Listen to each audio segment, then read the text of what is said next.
This is our own private requiem, Erica, my darling. A requiem for the living, not the dead. The service Reverend Dawson conducted was for your sister Allison's peace of mind. My peace will come only when you are freed from this capsule and returned to life once again to me. Everyone here on Maljardin doubts that cryonics will be a reality in my lifetime. That is the only hope that keeps me alive. I love you, and I shall continue to love you as long as we will be together again.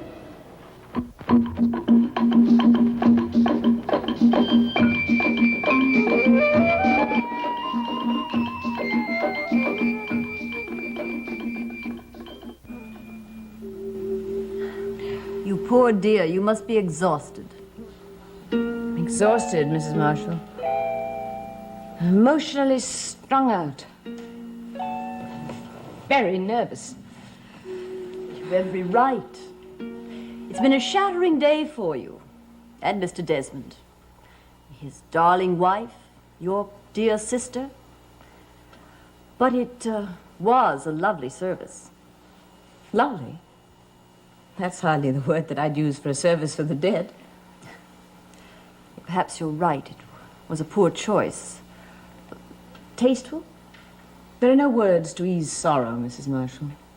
Only time will do that. And it will. Now, why don't you take yourself to bed, Dr. Carr? You can certainly do with the rest. No, not until I've spoken to Dan Forrest. And Mr. Desmond, of course. No, not Jean-Paul. No, I think he'd best be left to himself, to his own personal sorrow. For the moment, at any rate. Poor man. He has so much, and yet so little. It seems without Erica, he has nothing. Where is he, by the way? He's still in the crypt with my sister. Do you mind if I keep you company till he comes back? You're his guest, Mrs. Marshall, not mine. And this is his house. I couldn't object if I wanted to, which I don't. But I must tell you, he has been known to spend the whole night down there with her. The entire night? In that dismal place? Erica's there. To Jean-Paul, it's not dismal. She's the one and only love of his life. She still is. Oh, Allison, I was wondering... Oh, Mrs. Marshall, good evening. Mr. Forrest. Well, I assume that you two would like to be alone. On a purely legal matter, yes. Suddenly, I'm quite weary. Nothing to do with the company, of course. Good night.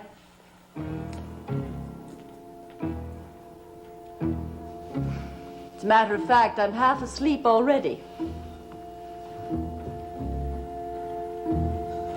So what did you find out? That I have a weak back and sore feet. Prowling around those docks looking for a boat to get us out of here is a job for a younger man. But if Jean-Paul says that you can leave whenever you want to, why are you so cloak and daggerish about it? Because I expect he's going to change his mind if he hasn't already. And an alternate plan is good policy. That isn't a good plan. Unless you can navigate a channel that even the natives fear to challenge. I don't challenge the Almighty, Erica, dear. I simply challenge his right to take what is rightfully mine. You, my darling wife. You. You can't be serious, Dan. That's sure death. That channel is no more dangerous than Jean-Paul, or whatever possesses him to think he's all-powerful. No power in the present or from the past, or unknown in the future. No being, whether real or imagined, will stand in the way of our new life together. For your life, I will sacrifice all others, if need be.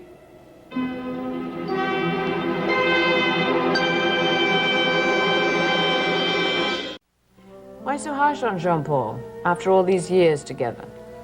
Because I believe in at least a teaspoonful of honesty once every 24 hours. And now that I'm no longer associated with him, I intend to follow that prescription closely. You're no longer with him? Since when? Well, didn't you hear? I got myself fired day before yesterday. That's 48 hours on the unemployment rolls. What happened? I dared to question the Almighty, God? the man who thinks he is. Well, if you're on the outs, why did he bring you here? Oh, on some pretext of letting bygones be bygones. Perhaps because he didn't have any choice. You see, I had him over a barrel. Skeleton in the family closet? No, a letter you wrote, which he thought was never delivered. You mean it was mailed after all? No, but Vanjie saw Jean-Paul trying to burn it, so she accidentally on purpose bumped into him, doused the flame, rescued the remains, became alarmed with it, and then called me. I wrote that letter before I understood Jean-Paul's obsession. Well, do you mean to say that now you do understand it? No, not really, but I'm getting to understand Jean-Paul a little better. That's why I was almost glad when he told me that the letter hadn't been mailed. Almost, but not sure. He admitted he hadn't mailed the letter, eh? Yes. Don't you know why he wants to keep it secret on the island? About Erica and the cryonic capsule? Well, you're the doctor on the island. I'm only trying to cure the legal ills. Now, don't tell me you're sold on this cryonics process. No. Lots of people are, but I can't say that I can be counted as one of them. No, it's Jean-Paul himself that I'm interested in. Oh. Well, now I understand. No, you don't, Dan. Perhaps I should have said that I'm concerned with. So am I. If you ask me, Jean-Paul is prisoner number 1 on this island. Yes, but prisoner by his own choice. Which we aren't. Because he must keep his secret on the island. A self-appointed regent with unwilling subjects. If you ask me, the man faces revolt, and when that time comes, I'm going to be among the leaders. You know, I just can't read him, Allison. He switches from hot to cold like a temperamental motel shower. Well, there are two sides to all of us, Dan. The blessed and the damned. Yes, I know the philosophy. There are times when we all sit on a razor's edge. Unfortunately, if we slip, we can be cut. But why bleed, Allison, when we can prevent it? I'm not leaving him, Dan. He needs my help. I want to help him too, but not by aiding and abetting a wrongdoing. But he thinks what he's doing is right. Unfortunately for him, and for us. You know what you're saying? Yes, that Jean-Paul is a dangerous man. That's brutal and totally wrong. Not by my instincts, and not by his actions. Now, you're not going to tell me that you think he's totally in control of himself. Counselor, may I speak in my own defense? I should be allowed to testify.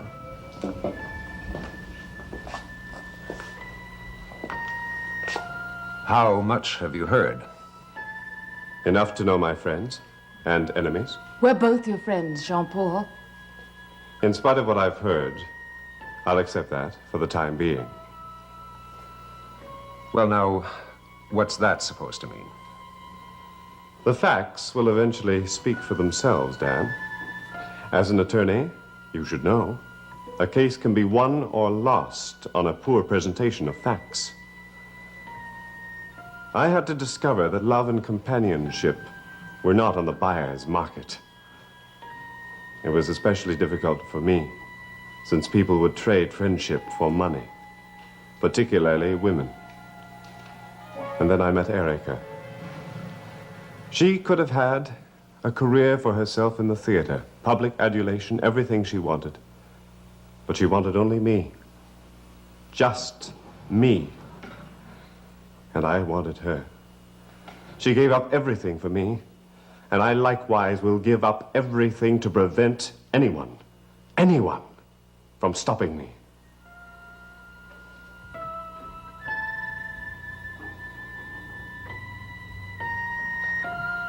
No matter what it entails, Nobody stops me. Well, well, well. Best speech I've heard since Et tu, Brute. Now don't stare so. Your guests will think you are enamored of me.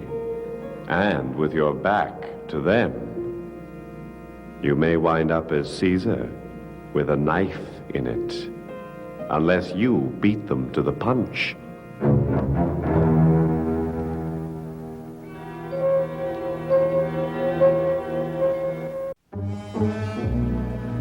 What's the matter with you, Jean-Paul?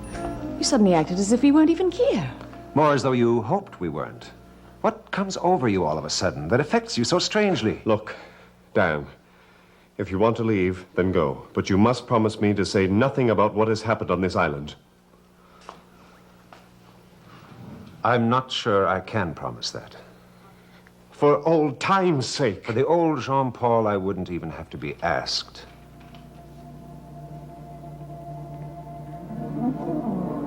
I, too, would like to see Erica live again, but that's not possible. So I have to think about seeing you live again, because that can happen. Good night.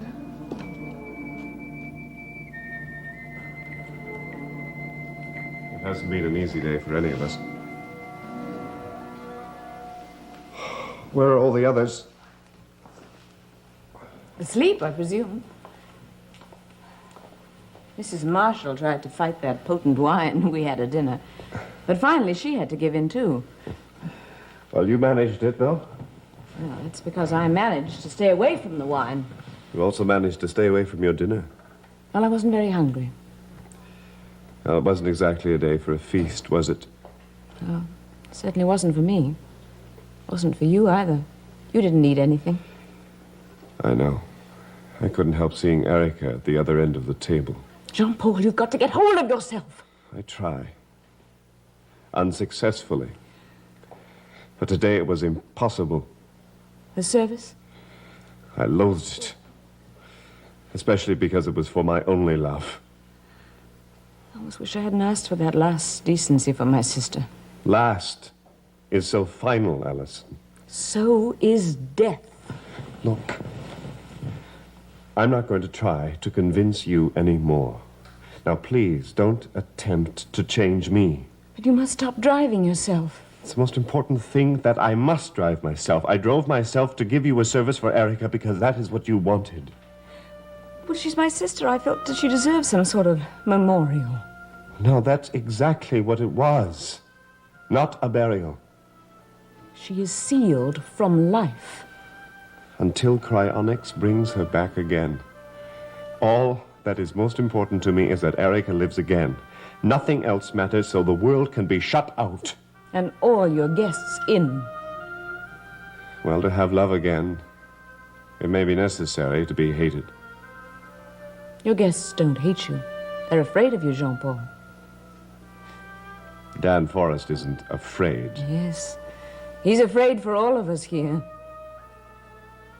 Perhaps. Primarily for you.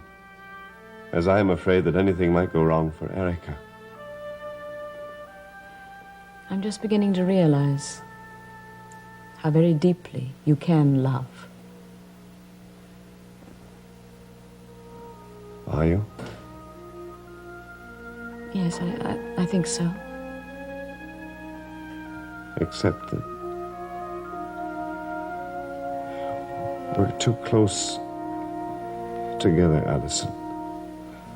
I find my senses are...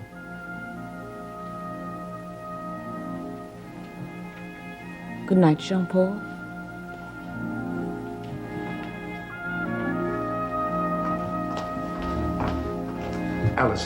Alison, please, wait. No, please, let me go.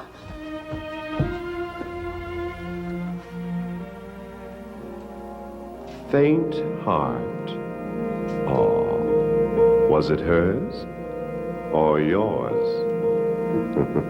Now, had I been in your place... Now, look, the last thing I need tonight is you. You need me day and night, unless you don't need Erica. Or are you beginning to feel that perhaps you need her sister?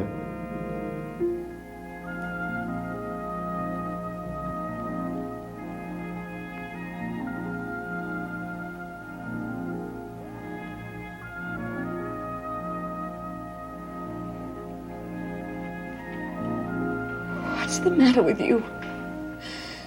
That's Erica's husband.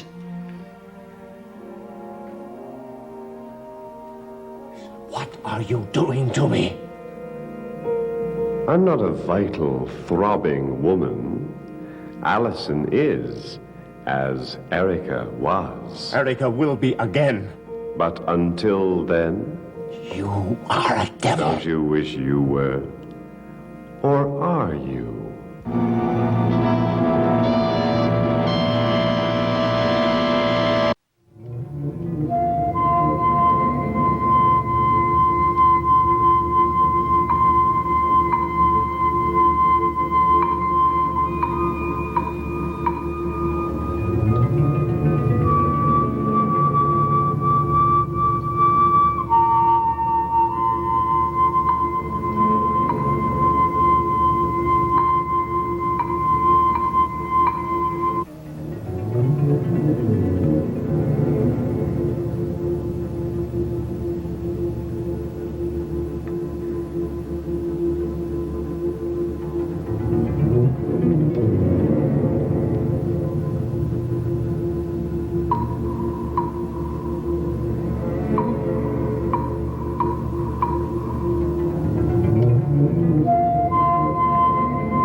Come, come, my sweet. Come back to my arms.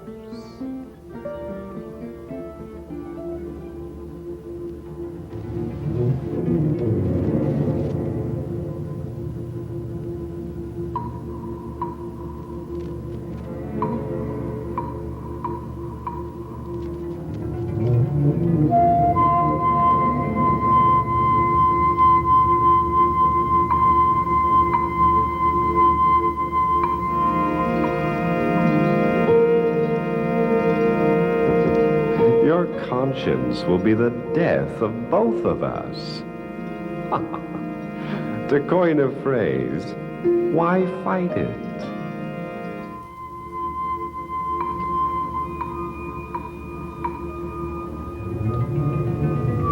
What's the matter with me? The dream was so powerful. The names and the costumes mask only my conscience. That portrait haunts me more than Jean-Paul himself. Or is it just my way to disguise my true feelings? How can I want my sister's husband? How can you want your wife's sister? It's simple. Because you're a man. Or are you becoming the man I was? Or have you always been? I don't know. I don't know. I do, but I'm not telling. Whoops, don't trip. Or Hades forbid, you could break our leg.